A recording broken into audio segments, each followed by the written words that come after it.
Thanks everybody for joining this morning. So I have the great task of educating you on lymphedema in the next 30 plus minutes, and I leave some time for discussion. So we're already having some good discussions about this. All right. So let's chat here and see how I can make this move. There we go. So what's really lymphedema? And I know some of this may be redundant, and many of you were at Vision in this lecture, so I apologize. We'll move through some of this stuff fairly quickly, just so I don't bore you, and we can move on to some discussion as well as some other things that we have not talked about that it's important for you to know. So lymphedema, chronic progressive condition, right? Failure of the lymphatic system to adequately receive and transport. Okay, that's key. To receive and transport fluid back into the cardiovascular circulation. It is an accumulation of protein-rich fluid in the interstitial space. So what is often referred as to lymph load, okay? And it leads to these tissue changes and impaired function we're so familiar with, okay? The key thing about the lymphatic system that it's really a multi-function system. It's just not there to transport fluids and transport proteins and waste, but it assists in the digestive system through the transport of fats. It's obviously very much involved in the immunological functions of our body. And as I sort of already touched upon, and it's a waste remover, right? It's all constantly sampling as part of that immunological system. So it's all interrelated with each other. And I'd say mention at Vision, this picture, this the diagram, thanks to Tactile, it's the one image that you can really can only find online, and I cannot even really find it well, as I have to beg Tactile for it, that really shows the interaction of the lymphatic system with the rest of the vascular system. And then this is how I want you to start thinking about this. I want you to start thinking that it's not just the arterial system, the venous system, the lymphatic system, but it is sort of this whole vasculature or trinity of three systems coming together to have a homeostasis of our fluids in our body, whether it's blood or lymphatic fluid. And just much like the vascular system that we're so familiar, the lymphatic system, we categorize it the same way. We have the lymph capillaries, the vessels and trunks. We have nodes, and the ducts, right? So it's just much like the vascular system is organized. The nature did not reinvent the wheel here. And each of these have their function, as you have listed there. The workhorse of all of this is the lymph capillary, okay? The lymph capillary, so just go back to the other slide, last segment there, that the much like the venous side, the movement of the lymph fluid is just through valves, intrinsic contractility of the lymph vessel wall, muscle activity around it, as well as respiratory movement and arterial pulsation. So he's just using a lot of these adjoining systems to help propulse the fluid up. But the capillary system is really the workhorse, right? This is where each capillary cell is also connected to the surrounding tissue that has anchoring filaments, okay? So just think of it as little connective strands of tissue. And as the fluid increases, or the lymph load increases, and the pressure increases, right? And this stimulates these little filaments, okay, to allow fluid to enter the capillary through the specialized junctions. And the junctions then start propelling that fluid towards the deeper lymphatic system. Deeper lymphatic system has valves, just like our venous system, that allow a unidirectional flow of this lymph fluid towards the ducts, the nodes, and on. And it is this capillary system that is also most sensitive to different insults, right? So whether there is an increased inflammatory response because of infection, trauma, venous insufficiency, surgery, these capillary systems do suffer. And these inflammatory responses will lead to lymphatic vessel inhibition and a dysfunction of how they transport this lymph fluid up their system. Okay, so we have to be cognizant of the sensitivity of this system. But there's also this new sort of emerging vision in science, right? The endothelial glycocalyx layer, or sugar and shell layer, as we have alluded to. And this is really comes because the invention of electron microscopy. So not until the 1950s do we then start to see that the lumen vessels is lined with this gel-like matrix, okay, and that has hairline projections, and this seems to be the great regulator of fluid and macromolecular movements out of the out of the vessels, okay. And Lebeck in 2010, so they're very recent. We look as we were just discussing with Dr. Papas, the data is just really a very young field. The interest is just building up, and just 2010, 12 years ago, we started to have some data that demonstrate that there's no net capillary reabsorption and only diminishing net filtration across its capillary beds because of this EGL layer, okay? And only under extreme stress, such as significant hemorrhage and hypovolemia and out-of-transfusion of fluid up to about 500 milliliters, that's it, can happen. But when you think about that and you say, maybe this is why when we put patients in diuretics, we don't see a drastic change. We see a little bit of a change initially, and then they plateau immediately. This is perhaps what explains this. Okay, so I don't have data. This is just, you start trying to see, putting these pictures together, okay? And this, just like the lymphatic capillaries, it is this EGL layer that can also suffer tremendously. It's very dynamic tissue, and it is also affected by inflammation, ischemia, trauma, diabetes, transfusions, venous insufficiency, insult because of the increased pressure, and it sheds. And when it sheds, it allows for increased passage of fluid and molecules out of the vessels, okay? And because we now understand that there's perhaps no uptake of that fluid as we expected, it kind of really starts to change how we think of the Starling principle, okay? So if you recall the Starling principle as the hydrostatic pressure drives filtration out in the early form of the arterioles, okay? It was expected that the increased oncotic pressure would then drive the reabsorption at the venial side, and that the residual amount would be taken up by the lymphatic capillary system. So taking it into account the EGL layer, this really does not seem to be truly what's going on. It seems to be a little bit more complicated than this, okay? So if we revise this Starling, taking into consideration that EGL layer, then, and there's no net venous reabsorption, the majority of the job is done by the lymphatic capillary system. So now you start to see the great importance of maintaining this nice symbiotic and balanced relationship between all of the systems. So when you take into account that EGL layer, there's really no venous reabsorption as mentioned, okay? It is the lymphatics, not the veins. And now you have to say, well, is all chronic edema indicating an inadequacy or failure of the lymphatic drainage? And it may be defined as lymphedema. We don't know, but this is sort of an evolving part of the field, very interesting, and it might really revolutionize how we look not just as lymphedema as we used to think of it, but all edemas. Okay, so think of it as a continuum, right? So all edemas may just be a part of any transient incapacitation versus a more chronic permanent damage of the lymphatic system, and hence how they look differently.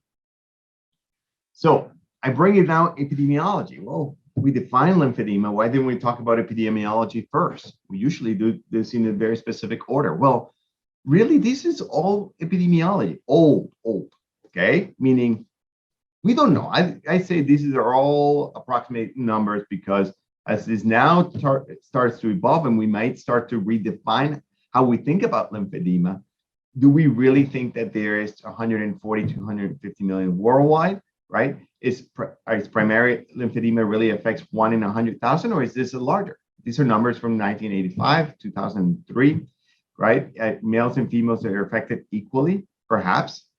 Filariasis is the most common cause of lymphedema. Well, worldwide, perhaps, but when we think that venous insufficiency might be the most common vascular problem worldwide, and probably more common than filariasis, perhaps that data does not no longer holds true, okay? And the developed world majority of secondary lymphedema due to malignancy, that in chronic venous insufficiency. Again, I think that the majority of the lymphedema, secondary lymphedema that we talk about is still in the United States is malignancy related and cancer treatment related. But I think we miss a tremendous amount of lymphedema and proper diagnosis. And I think those of us that have been doing this for a long time, we know this very well. So this epidemiology, again, it's all intrinsic, right? Especially when you take into consideration chronic venous insufficiency. So let's define a little further lymphatic failure. So we can now start to think lymphatic failures as a dynamic insufficiency, right? So increased lymphatic load on a healthy lymphatic system, all right? So too much fluid for a healthy lymphatic system to manage. So something like CHF or chronic venous insufficiency. Mechanical insufficiency, which is a normal amount of fluid, but an impaired transport, such as you see in our cancer patients, those with lymph node resections, or those that are born with a congenital malformation of the lymphatic system. And then a combined insufficiency, which you have an increased load as well as the lymphatic system, as that happens in febrile lymphedema. We can then sort of subdivide that further into what we would consider as primary or congenital lymphedema and secondary lymphedema or a result of another condition or injury. And I think we're very well versed. And to what we were discussing earlier, Dr. Papas, obesity as very much a risk factor here. When we look at patients with lymphedema clinically, we classically think of Semmer signs, the swollen square of toes, orange peel skin changes, the swelling of the dorsum of the foot, or what's referred to as the buffalo foot, the hyperkeratosis that they develop, the papillomatosis, the lymphorrhea, in the cutaneous subcutaneous fibrosis, as well as that non-pitting edema that we so think that is the pathognomonic of true lymphedema. So we see some of these patients and we think, hey, now I really want to diagnose them. What are your options? Well, you can do MRI, CT, duplex ultrasound that can show you some enlarged lymph nodes and obstructions. You can do lymphoscintigraphy, okay? So this is the still pretty much the gold standard for definitive diagnosis, with the radioactive dye injected and then scanned to show the dye moving through the lymph vessels, and it tends to highlight. So it's very sensitive and very specific. And here you sort of see the process delineated from the injection all the way to the different patterns that you can see. More recently, and still not readily available, it's just really more for research, is this near infrared fluorescent lymphatic imaging. I think this is just an issue of compensation. If you cannot get paid to do this study, nobody's really going to do it for you. So until this is approved for coverage, I think it will be better. I think it's perhaps a little bit less invasive for the patient, a little bit easier to do, and there obviously no radiation involved with it. So perhaps making it a little bit more readily available to be performed. And this is just sort of how the system works. Very similar to that lymphoscintigraphy images. So once we have diagnosed our lymphedema patients, how do we stage them? Staging comes in different types, right? There are a lot of different staging systems.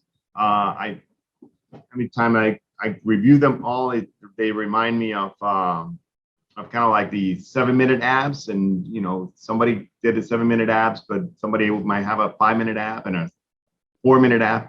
So they are different. Some have four steps. They are the 7 steps. Somebody then decided to make 5. So they're all a little bit all over. They all sort of have the same basis for it. It's more kind of like the International Society of Lymphology staging system, and they put out this revised twice a year, and this is really kind of the most commonly used and the one that I would recommend right now that you use. Okay, 4 stages if you take into account stage 0. Stage 0 being sort of a subclinical, no swelling, no skin changes. Present and may progress. This is classically of the patient, the cancer patient that has had lymph node resection. You know that there's an injury, but there might be no presence of edema yet, and maybe they might or might not progress. Okay, stage 1 and 2, they're sort of an evolution of the process. Okay, it's going from how it responds to elevation versus no response to elevation. You start seeing pitting edema versus starts developing some of the fibrosis. Skin might appear very well normal versus then starting to harden a little bit and get some of that induration. And the stage 1 responds very well to treatment. However, stage 2 tends to be a little bit more challenging. And then stage 3 is what we classically think of in our heads of lymphedema, that sort of elephantitis of the legs, severe hyperkeratosis, the nodules, the lymphoria, all of those things are present in stage 3. So how do we treat it? And those that joined us a little bit late, we were talking about the frustration, how treatment is so limited. We still are very, very limited about how we can manage our patients with lymphedema. Unfortunately, from the pharmacotherapy approach, there's really not much out there. Nothing really has been fully approved. Flavonoids have some data to suggest things like diosmin, that it might improve some of the lymph reabsorption. And there's ketoprofen data. This is getting a little bit old, but it still has not been fully accepted and incorporated by Stanley Roxon from the Sanford Center for Lymphatic and Venous Disorders. A very small study that showed that patients with ketoprofen might have done better in terms of reduction of skin thickness, well improved composite measures, histopathology increased. This makes sense because it is an anti-inflammatory, and we discussed earlier how obviously these workhorse of the lymphatic capillaries are very sensitive to the inflammatory changes around them, as well as perhaps the EGL layer. So this might actually sort of further support this whole evolving theory and why this ketoprofen is might be of value. Back again to the diuretics, we discussed that. Just please educate providers. Don't forget that they really are, you're not really doing any true mobilization of fluid. It's almost more of a initial placebo than anything else. And they're not benign, they have consequences. We do see these patients, unfortunately, often with hypokalemia, dehydrated, kidney dysfunction. So surgical options have not changed much either recently. They're still very limited. All you need to know here is that sort of there are three main types: the lymphatic bypass, the lymphatic venous bypass, and there's vascularized lymph node transfer. They are very variable responses to this. It's a very selective group of patients that can be accepted for these surgeries.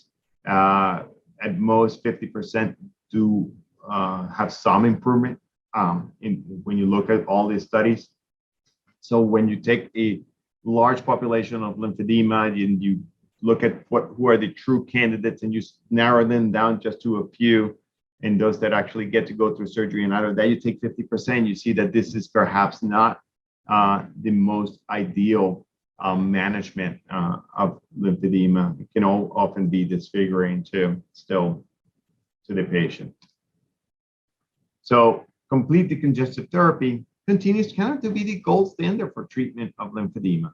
It is a multimodal approach. So CDT includes manual lymphatic drainage massage, the compression bandaging, the exercising, skin, nail care, self-care education. And you can sort of divide it into two phases, phase 1 and phase 2. Phase 1 is in clinic, okay?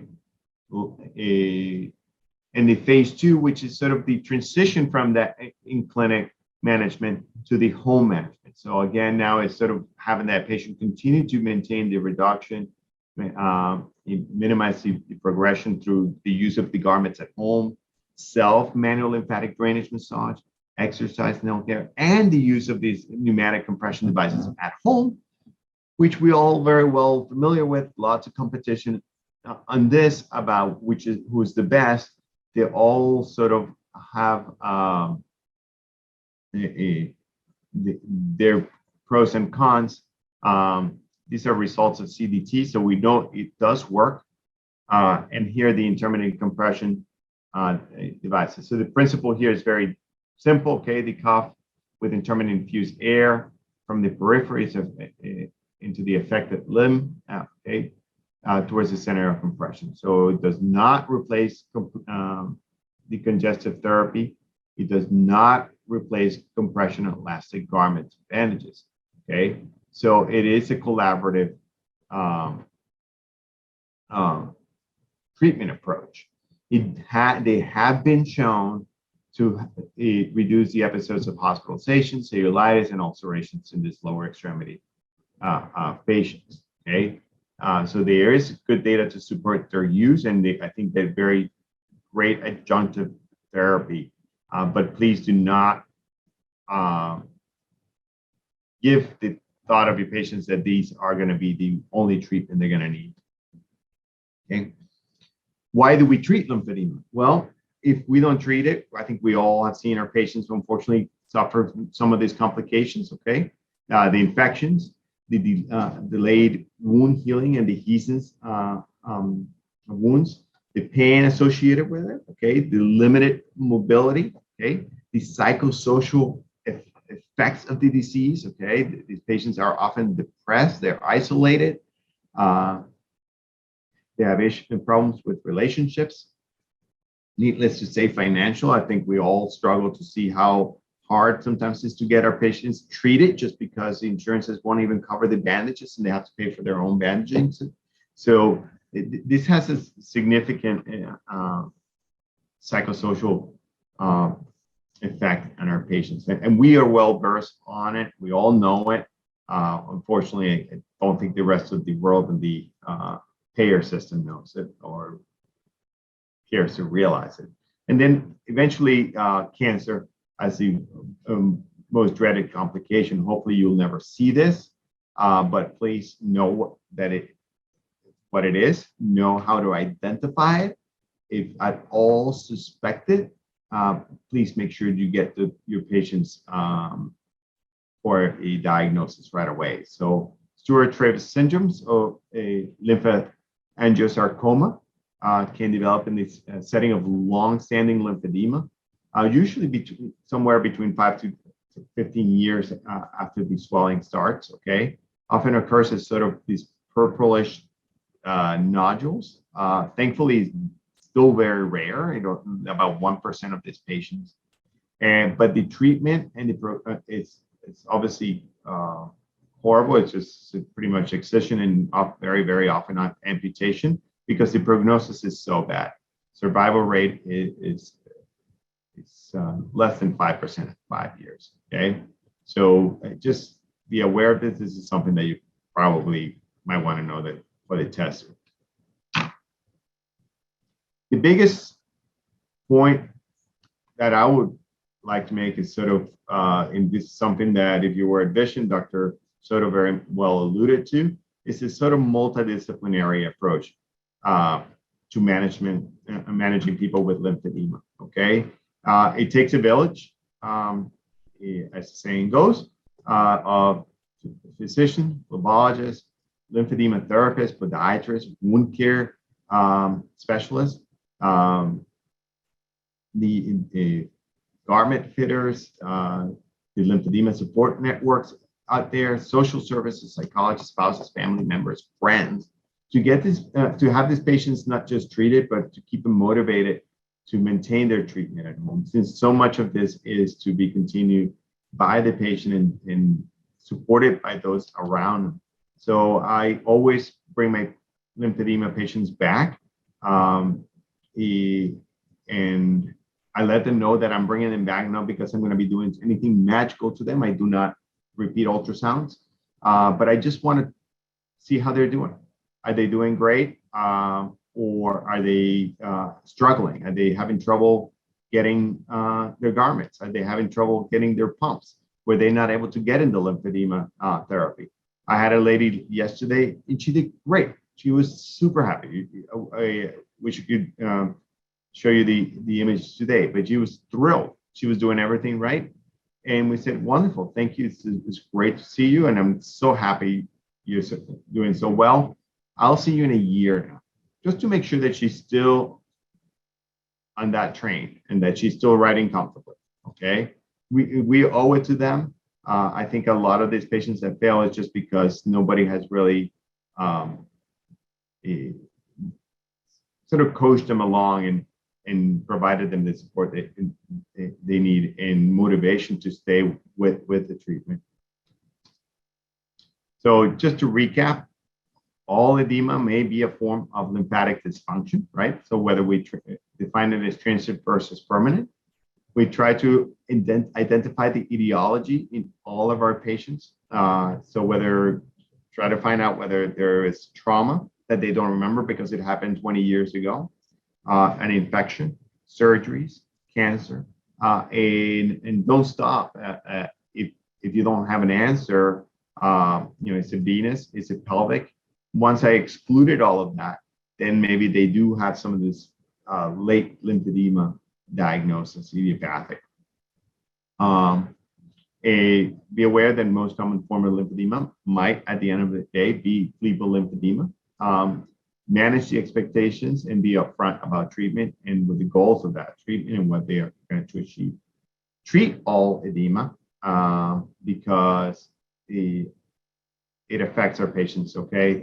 That's some of the primary reasons why they're coming to see us.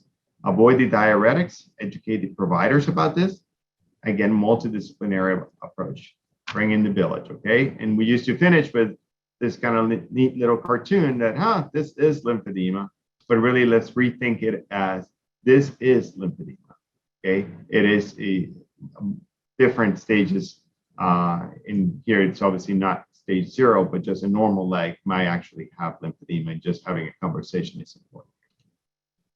Have resources available, okay, for your patients, okay? So, and that's it. We can open it for discussion. All right, 30 minutes. I think that was really great, Eddie. And I agree with you, like following these patients up is so critical, because if something doesn't work, they don't get the pump or they don't see something work, they just stop. So if you get them back and you fix the kink that wasn't working, you'll get more people engaged and really participating in their care. And I think the hardest conversation to have with these folks is about their weight. it's getting up and moving and using their calf muscles, but also really addressing that BMI. And if their primary docs aren't having that conversation, we need to have some resources for them and really make that a priority. Heavy people know that they're heavy. I'm sorry, I'm on the treadmill. So I think having an honest conversation about what they need to do for themselves is really important. Yeah, Eddie, no, thank you very much for that talk. One of the only things that I would like to add to the discussion is when you get your history, pay attention to some of the surgical procedures that they've had. So for example, I had a 43-year-old woman in the office yesterday who had bariatric surgery done in 2005. And then 10 years later, was diagnosed with cervical cancer, ended up getting a radical hysterectomy with radiation and chemotherapy. So she's had her retroperitoneum disrupted twice. And then on top of that, she's also gotten radiation now. So my suspicion that a good part of her current leg swelling is a combination of phlebo lymphedema, because her retroperitoneum has been disrupted, but I'm sure her iliacs have been damaged from the radiation that she received. So she's in the middle of getting a pelvic evaluation and ultrasound to see if there's any component of her edema that can be an outflow obstruction. So, you know, there are things that can be done for that. And I also recently received a letter from a plastic surgeon who I've been referring patients to for lipedema. And he recently informed me that several insurance companies are now covering liposuction for lipedema patients. So I think there is a subset of patients that we can offer some therapies other than, you know, the things that Eddie so well outlined. And I do think that this field is starting to kind of hit a stride a little bit. I find it very fascinating, this whole concept of the relationship between obesity and lymphedema. I was talking to Eddie and Teresa before the lecture started, and I've told them that I've had a handful of patients that have had serious weight reduction with their edema almost disappearing completely. So to what degree their swelling is related to their morbid obesity, I think is the next kind of clinical question that can provide a contribution to the care of these patients. So does anybody have any questions for Eddie and or Teresa on this topic? I just want to add to the obesity part, Peter, in terms of, because I told you I wanted to bring that back in terms of what I think is happening. Number one, I think you probably have some compression of your pelvic vasculature because of the weight, right? As we alluded to, the lymphatic system is very dependent on the breathing, the extrinsic forces that this has on this system. And these patients already have a weighted down chest cavity. They're not breathing as deeply as we are, and it's probably affecting some of the drainage of their lymphatic system. And it's probably just a combination of all of this. It's perhaps it's a multi-piece puzzle. But I agree with you. Eddie, I actually learned a lot about this when doing that BMI paper with Zoe. Zoe's in her past life was a bariatric surgeon, and in the discussion section of the paper, she kind of goes over some of the physiology of obesity and the different types of obesities between males and females and its differential effect on the venous circulation. So you might want to, if you have some time, look at that BMI paper that Zoe wrote and look at the discussion section. Unfortunately, the editors made us cut out half of the discussion because they didn't want to hear that part of the talk, but I do feel that it has a significant role to play. So I see Zoe unmuted herself. Go ahead, Zoe. Yeah, I was going to say that I thought the most interesting part of that, which they cut, were the microvalves, you know, in patients with obesity and skin changes, and how there are microvalves, 5 or 6 levels, I think, proceeding towards the skin. And once you have insufficiency in the 3rd level towards the skin, you'll have all the same skin changes, ulcers, everything that you see in axial disease without any axial disease. So reducing the weight can reverse that. And there's so much that we don't know. And I agree with Teresa. I have, you know, I guess I have experience talking to patients about weight, but you would be surprised how appreciative they are that somebody cared enough to bring it up to them and offer them some guidance. And, you know, we always carry weight loss center referrals in our office, which have the surgical component to it, but we really just refer them to the medical side. But once they get into the medical side, if down the road they want to have surgery, bariatric surgery, they already have all of the documentation that they need to get approved for the surgery, which, as we know, is really critical for us as well as them. Yeah, so we do the same thing. And then during some of my co-marketing activities with the physician liaisons, something must have changed in terms of the reimbursement for metabolic weight loss, because a lot of the internal medicine and primary care offices now are advertising this as a service. Yeah, So I'm wondering if the reimbursement for it has changed, because there seems to be a it's higher yes. Yeah, especially post-COVID, because of the obesity epidemic just skyrocketing now, as well as all of the DVTs and post-thrombotic syndrome. So yeah, it has changed. Any other questions? Hey, Eddie. Peter? This is, Ken. Oh. No, go ahead. Oh, just a quick question. Tactile often comes to me with letters for signature, kind of backing up why a patient will need a particular type of pump, their Flexi or their basic pump. And in that, one of the lines is patients had 3 cesarean sections. And can you please tell me, this drives me nuts as an OBGYN, that an uncomplicated cesarean section is not entering anywhere retroperitoneally. So are there some papers that I'm missing that I'm unaware of, that at the skin level, some level of surgeries can affect the lymphatics? I am not aware of that superficial. I mean, you will be affecting the focal lymphatics there, but not the overall transfer. Yeah, and this might be Right. So on my part, but when I sign those papers, I don't see any mention of cesarean sections. Right. Yeah, I make them take it out, but that is something that they tell me comes from their corporate office, and I always ask them, tell me where you're getting this from, and I usually don't get an answer. But since we were talking about it right now, it just reminded me to ask you guys if there was something I was missing. Different. All different. Yeah, Ken. Yeah, Ken. Yeah. So Priya, I had a separate. So I'm looking forward to moving from this place to another place. Yeah, John. Can you mute yourself a second so Dr. Nguyen can speak? John. Yeah. So Priya, I had a separate question, but I think that your question is probably better than mine. So I want to just make a comment on your question. So, ultimately, you had referred this patient for lymphedema, right? I mean, ultimately, you felt that this patient has lymphedema for whatever reason, and you think that a pump or physical therapy or whatever it is going to try to help them, right? And so my approach to this is a little bit different, is that, I will find there's like a theoretical way to.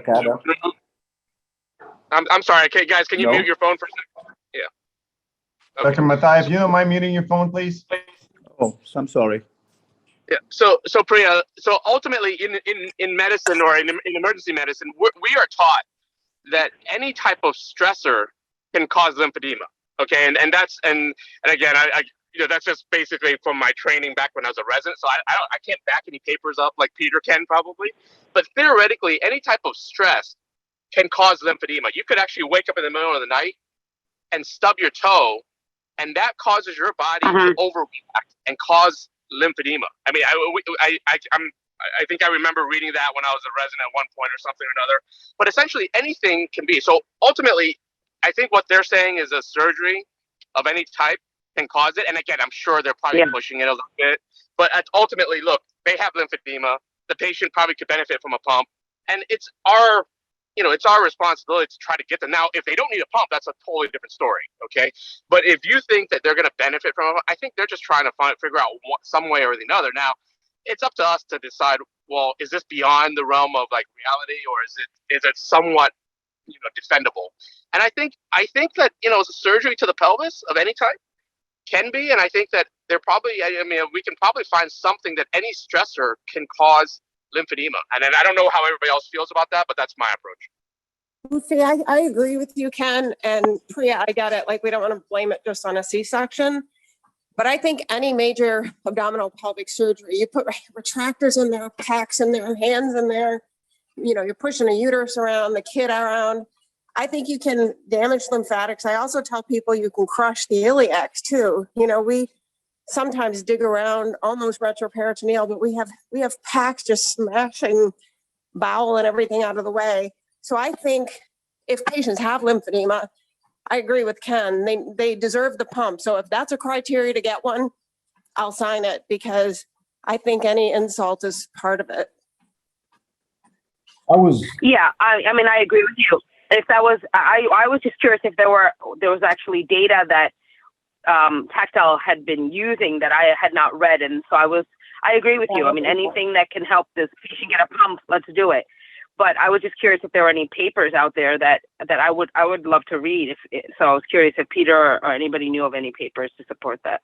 Yeah, no, I'm not aware of any.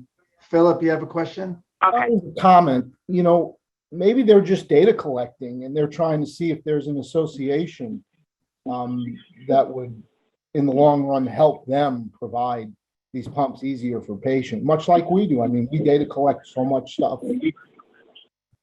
Sure. True. I think the other thing to tell patients about weight loss too is that we don't know exactly how much weight loss is going to impact their lymphedema.